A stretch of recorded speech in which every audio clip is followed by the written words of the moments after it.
Hey, welcome back. This is Philip with Movies and More. You're about to jump into a Q&A with producers Rita Wilson and Fredrik Wikström Nicastro. They are the producers behind A Man Called Otto, starring Tom Hanks. The film is out in theaters on the 30th of December in Los Angeles and in New York, and then opens wide January 13th, 2023. This is the second film based on the 2012 novel A Man Called Ove by Fredrik Backman.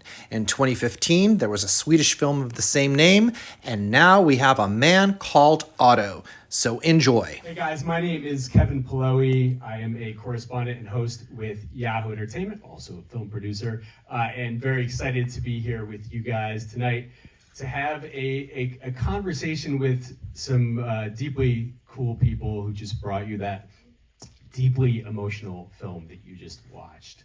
We're going to take some questions from you guys if you have them towards the end of it as well.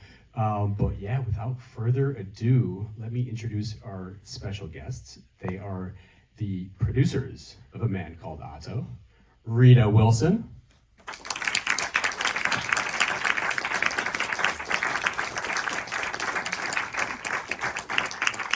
Hello. Hello. Nice to see you. Nice to see you. And Fredrik Nicastro.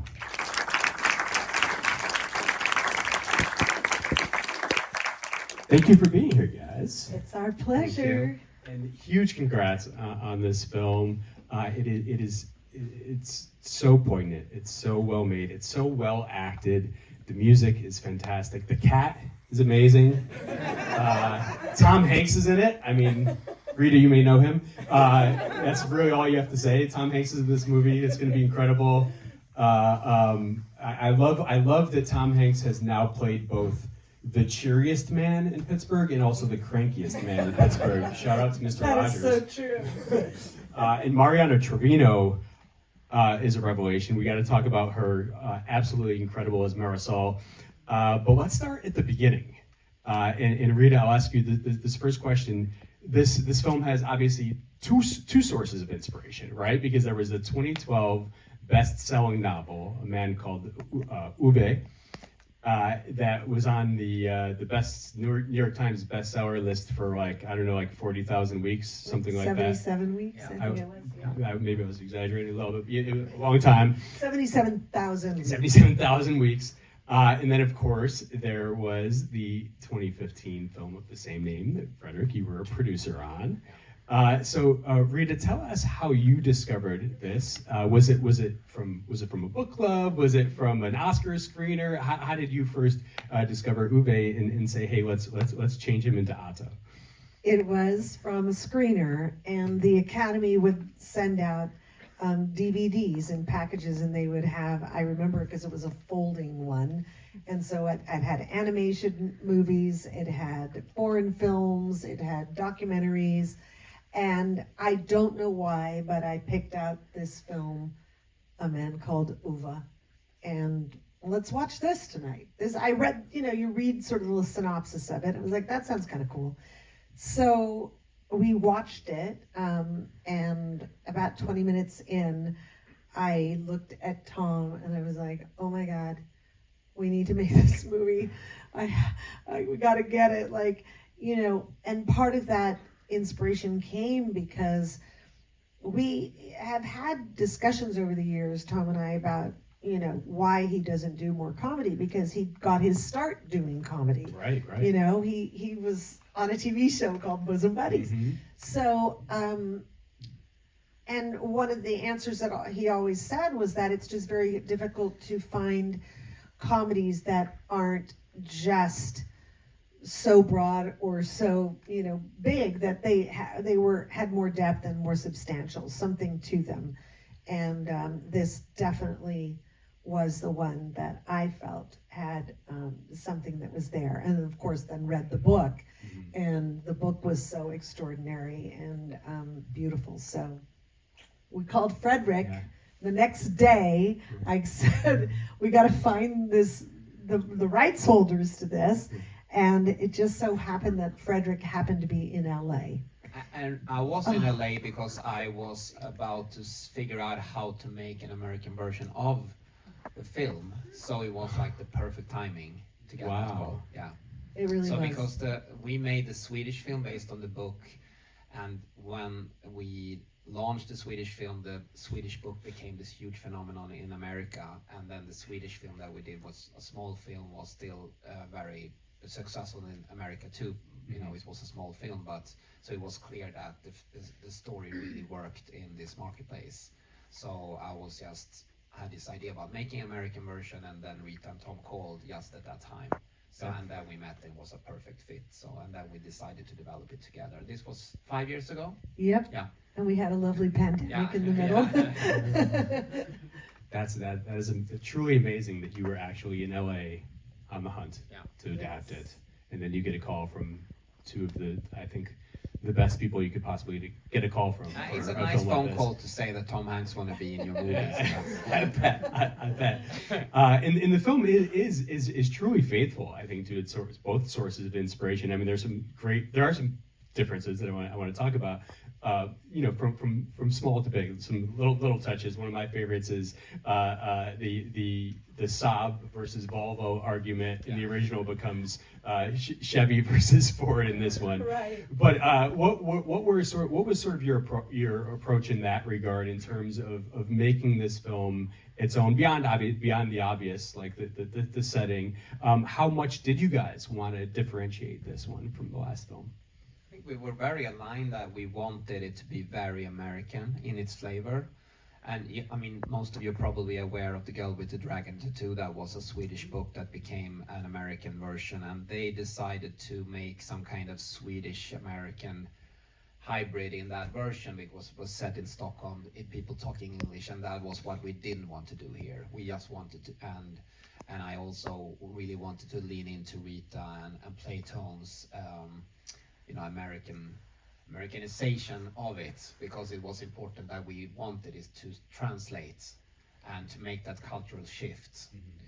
I think also part of it was once we knew that we were going to be making the movie together, it was also not just defining that what it would look like in an American setting, but who would be that person that would be able to tell that story. And it really, to me and Fredrik, David McGee was the person to do that. And why? Okay, well, there's the sensibility of a story that is very poignant. It's about something, but it also has comedy in it. And I was always impressed with what Dave was able to do. He did that in Finding Neverland, and I loved Life of Pi that he had done as well. But he did the Mary Poppins movies. So, you know, I knew that he could pull all of that off. And I just thought he would be the perfect person for it. And in terms of what we were, when we started developing this, we were at a point in our country that things were very divisive and things were very challenging. And to me, as a first-generation American, I really was responding to the issues of immigrants. And of course, that was in Fredrik Backman's book, but also that we were talking about border walls, and we were talking about immigrants coming into our country, and trying to explore the ideas that were more similar than we are different, really. And you know, growing up with a Greek mother and a Bulgarian father, I really knew, like, they're just really amazing people. They just have accents, and I could see that people would treat them differently. And so for us, instead of having somebody from Iran, we put it with people that were Latinx. And, you know, I in the back of my head, I really thought, and we had talked about it at one point, that Marisol, she talks about, well, I'm Mexican, but okay, no, I was from El Salvador. And what we were trying to communicate there was that her family also was struggling and had gone through war, and that they were going to a place to find freedom. And of course, we've got to mention the shot caller on set. I mean, Mark Forster knows a thing or two about adapting hit novels. He made Kite Runner. He made World War Z. I gotta imagine that was a pretty easy choice for you guys. Well, I would just love to say this, if you don't mind me interjecting here, is that what I loved about Mark was that he is a filmmaker who can do anything. From Quantum of Solace to Finding Neverland to Kite Runner to Stranger Than Fiction. And Stranger Than Fiction was one of those comedies that I loved because it's a very grounded comedy. It wasn't this huge broad thing, it was based in truth, and I really responded to that. Yeah, and I mean, Mark has been amazing in this film, and he came on board and developed the script with us before David McGee had written anything. So he was on board from the first day of development with him, and he was very clear in what he wanted to do. He had, if you've seen the Swedish film or read the Swedish book, the way that the story in the book and the Swedish film goes between present and the past are very different from how Mark wanted to do it here. He had this idea about the reflection going in and out of the present and past the way it's done here, and that was something that really came from Mark from day one, and he has been driving it very strongly from a directorial perspective, so he's been great. One of the satisfying things too is that relative to that, when we were talking about how those transitions would take place and how they would look, Mark presented with Matthias Koenigsegger, our DP, this sort of amazing deck of what that would look like. And it's not often that what you see is actually what ends up on screen, but there were these beautiful images of showing the absence of Sonia in scenes. Like one of them is when Otto goes to make a cup of coffee, and there's two very feminine coffee cups there, and Otto takes one off, and the camera just lingers a little bit on the one solo coffee cup and then the absence of the other one. And they did that in so many situations and so many scenes, and it's very subtle, and you wouldn't know it if you didn't know that it was intentional. But that's the kind of stuff that Mark brought to it and Matthias brought to it as well. I love that. We've got to talk about this guy up here. A Man Called Otto, played by a man called Tom Hanks. I love that he's referred to as the grumpiest man in America and in the tagline, because if Tom Hanks has a tagline in real life, in recent years it's become America's dad. Right. So this feels, I mean, I don't think you could be more definitively against type, right, than he is.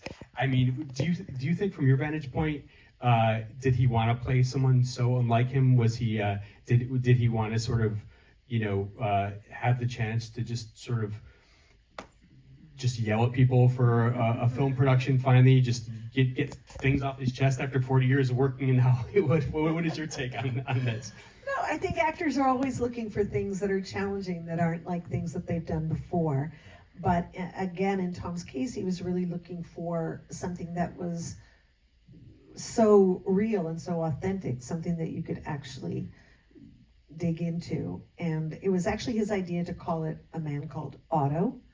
And here's why. He believes that there's already a man called Ove. And he loves the performance that Rolf, how do you say his last name? Lassgård did in the Swedish film.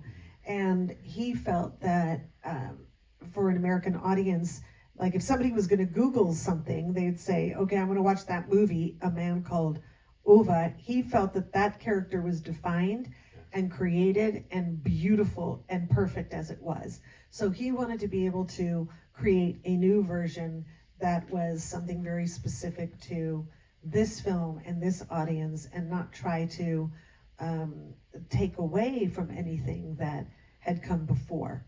So his intention was very clear, and I think really inspired by just wanting to do something different. I love that, though. I love that because it feels like such a simple gesture, but it is so meaningful to leave that title to that film for something like a Google search, right? Not sort of cannibalize that title so that it's going to be the American version coming up first for here to eternity. I got to talk to Tom about the film on Sunday, and I was asking him if he had any Otto in him, and he like what I was like what are the things that like immediately make you cranky? And he went on like a spectacular rant about. And if you guys can all relate driving around LA, people that don't use their turn signals. Like he just ranted about people like, they slow down and you don't know why, and you get all mad, and then they just pull off the side road. If you would have used their turn signal, I would have gotten so mad, but now you're mad. He goes on this great. But it's all to say, is there much Otto in Tom? I live with the man. Everybody's got those days, and everybody's got those moments. Yeah. We're human beings. Not everything is just perfect all the time, but we have to be able to access those things as actors too. Yeah. And this is a true family affair, because if you guys notice in the credits, there is another Hanks in this film. Truman Hanks is your youngest son, and I think, to my knowledge, has mostly worked on Crook to this point. Yep, he's in the 600, and he wants to be a cinematographer, and he's been working a lot doing camera assisting, film loading. He's worked on quite a few movies and TV series, and Wes Anderson has now fallen in love with him as a film loader, so he's worked on a few of Wes's projects. But it was really Mark's take on it. Okay, this was so crazy because I'll never forget it. We were in a meeting, and Mark's like, it's really too bad that Colin, or Chet, our other son, who's also an actor, are too old to play this role. And I said, I know that it really would have been great, And I said, and the odd thing is the one that really looks like Tom Truman isn't an actor. And he's like, what do you mean? What do you mean he looks like Tom? And I'm like, yeah, but he's not an actor. So he's like, let me see a picture. And I just show him a picture, and he's like, oh no, he looks like Tom. So then he said, I think I should meet with him. And I'm like, I'm staying out of this. I really don't, because I want to be involved, because he's not an actor, and he doesn't want to act. He wants to be a cinematographer. Cut to, he's like, let me just go to New York and meet with him. So he went to New York, and he met with him. And I think he tried to bribe him with, like, you could be in the movie and you could be in the camera department. And at first Truman thought, oh, that could be very interesting. But I was actually very surprised and shocked that he said yes. But Mark is very comfortable working with people who aren't actors. He's worked with a lot of kids, and he's been able to get great performances out of him. If you remember, Freddie Highmore in Finding Neverland was, just a little boy when he did that movie. So the whole ensemble in this film is excellent. I mean, by the end of it, I wanted to give everyone on the block a hug. The whole ensemble. Well, not Berbiglia. That guy is terrible. The character, not the actor. Berbiglia is awesome. But Mariana Trevino is as Marisol. Oh my gosh, she just pops off the screen in this movie. She's like a total revelation. I know some of you guys have to be Oscar voters. Like, can we start her Oscar campaign today? Because she's 100%. So good. I just have to tell you, because anybody who's out there who has ever had that moment of like, I'm going to give it all up, and I'm done doing this. She was a person who put herself on tape on an iPhone, and the audition came in, and she had created an entire world in a hotel room in Madrid where she was at the time. And it became like, she literally was holding a little pot of food with a lid on it, and she was by herself. And I don't know where the iPhone, nobody was holding it. It was on a stand. And she did that whole thing where she was talking to her husband, Tommy, on the side in Spanish. And then, laughing with him, having a dialogue and looking at the food and opening up the lid. And then the door opens and it's Otto, and she's introducing herself. I literally could not believe it. I thought, this person is this character. We all agreed. Mark and I were completely, and Fredrik, we were all on the same page. And I remember taking the computer or iPad or whatever over to Tom and just saying, what do you think? And he's like, oh my God, get her, And we're so thankful. That performance is just so human and so beautiful. Mm-hmm. She's amazing. Yeah, she and Manuel both bring such amazing energy to the film. But yeah, it sounds like one of those moments. It's like, does it get any easier as a producer when the choice is that clear? Yeah. When the choice is that absolutely clear. It's true. And you just get lucky sometimes. Yeah. I want to talk about the song we hear at the end credits, which Rita, you co-wrote and co-performed. Tell us about the genesis of this. Oh God, that was also a little awkward because I've been writing music for about 10 years and have some albums out there, and Mark was familiar with my music. And so one day around the little round table, we were talking about music, and he said, I think you should write the song. And I'm like, literally in that pause of like hearing what he said, I was thinking this, oh my God, I'd love to write this song. Oh no, I can't write this song. If he hates the song, what's he gonna do? And it would be bad. And then as the producer, I was like going through all sorts of scenarios in my head of how it could be a disaster. And so I was like, okay, I'm really honored that you've asked me to do that. I would like to ask you to promise me something, that if for any reason at all you don't like the song, you don't feel the song is right, you don't want to use it, that it doesn't create any tension at all between us, because he wanted the song before the movie started because he knew where he wanted to place it. And I said, literally my loyalty is to the film and to you, Mark, so I don't want to have any kind of weirdness. And he's like, no, it would be fine. And then later he told me, and I won't say who the person was, a huge star. He had asked a huge star to write a song for another movie, and the song came out. The song was written and presented to him, and he did not like it.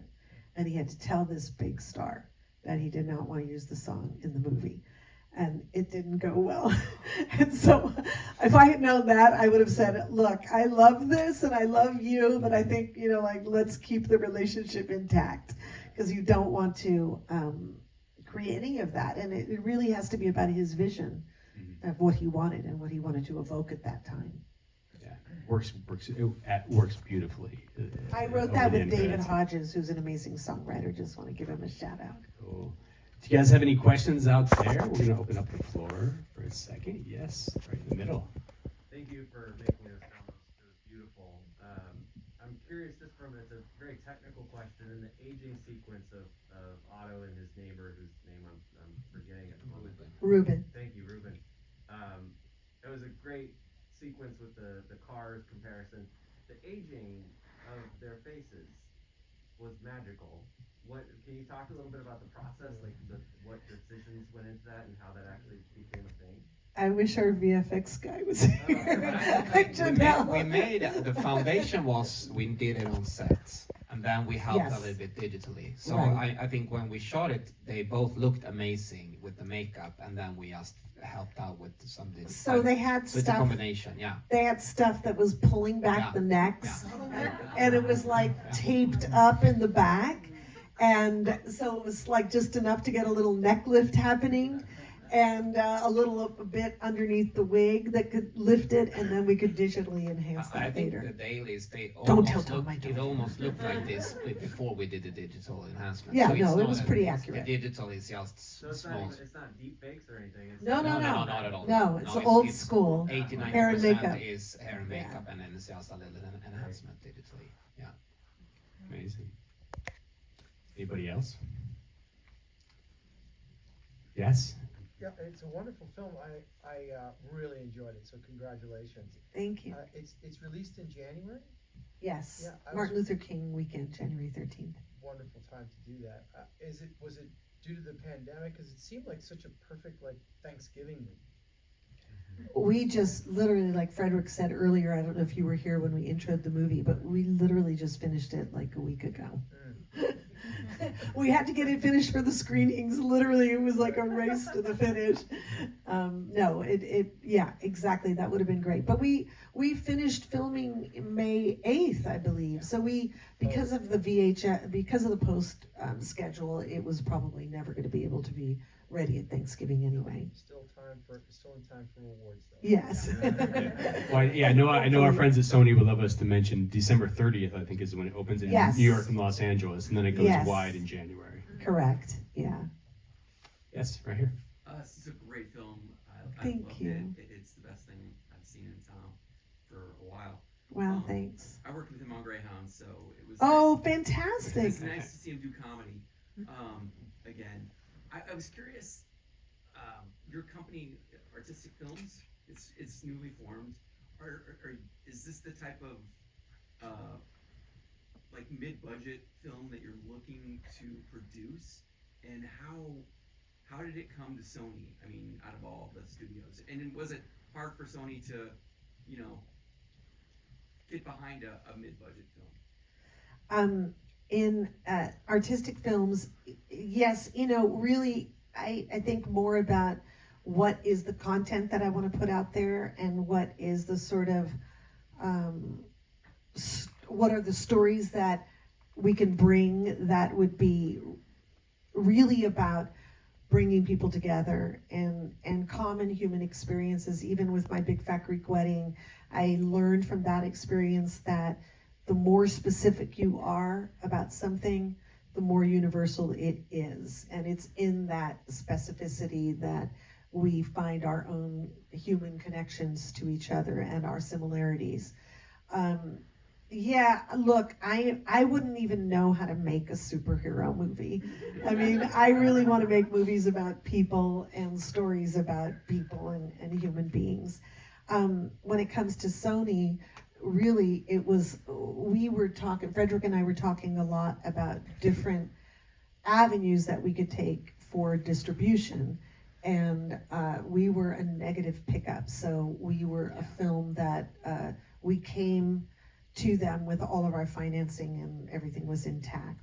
So it was really about who's going to be the best partner for us in terms of distribution. And Sony just really made an amazing case for why we always wanted to do a theatrical release for this film. We felt very, very strongly about that.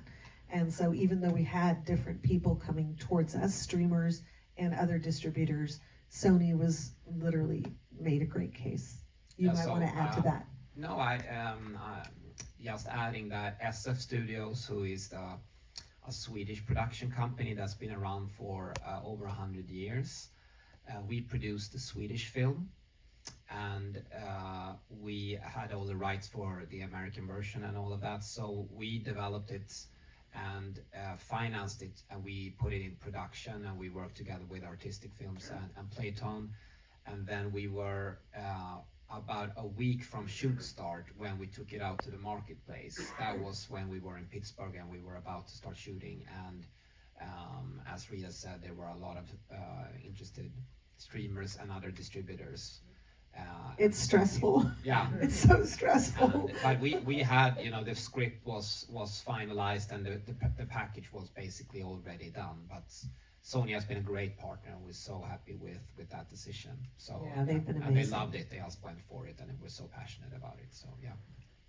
That's a great question, because the narrative seems to be driven home so much right now that only these huge movies can survive in movie theaters. But I think a lot of people are rooting for films like this to thrive, and there's still such a big audience. So I think there's gonna be a lot of people turning up for this. We got time for a couple more. Yes, sir. Thank you so much for making this beautiful film and for doing the Q&A.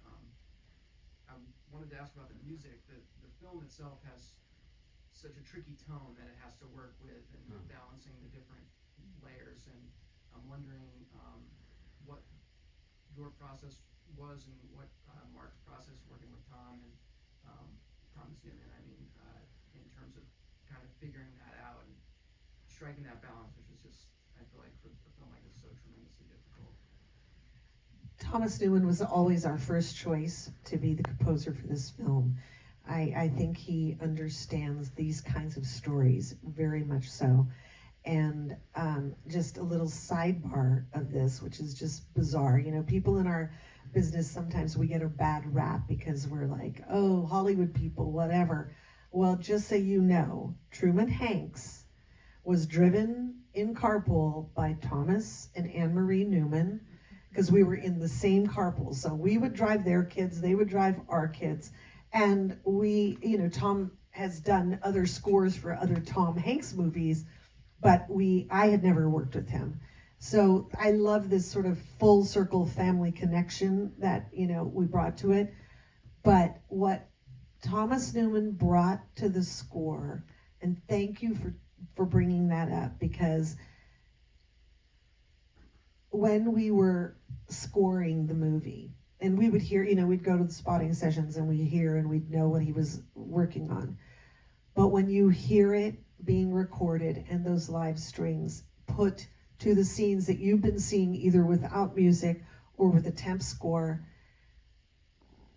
it gives you the most enormous appreciation for what a composer does. And we loved, like he talked about this the other night at a Q&A, Thomas Newman, about this sort of like, almost like a Western kind of, you know, lead up to a duel, but still with a bit of sort of like lightness to it. And I think he said to one of us the other day that he wanted the score to start in a very kind of heavy, kind of plotting way. And as Otto becomes more open, the score gets lighter and it becomes more beautiful and more, less of that heavy kind of aggressiveness. I also noticed elements of 6 Feet Under, which I felt like maybe was a connection point because of the, you know, the references to death and suicide. So Oh, very cool. Something to ponder. Love that. I love anybody's interpretation. We always discuss the score of American Beauty when we discuss Yes. Thomas Newman, because that it's a reference film in tone, it's somewhat with this film, and I mean, he made an amazing score on that film and just kind of nailed the tone with it, and we always thought he could do the same with this, and I think he definitely achieved it. So yeah. It's crazy to me that he's been nominated for Academy Awards 15 times and has never won. I just think that's so crazy. And of course, like, it's not about winning awards, but it is about what we get to do and the people we get to do it with. But sometimes I think, you know, people should be honored. Agree. Well, we are out of time. Rita, Fredrik, thank you guys so much for being here with us. Thank you so Thank you much. guys for coming Thanks out for and telling staying. everybody about the film. Thanks for your questions. Thanks so much for watching. I hope you enjoyed it. If you liked it, give it a thumbs up and please subscribe so you don't miss any more of my upcoming Q&As. As always, this has been Philip with Movies and More, and I'll see you in line at the concession stand.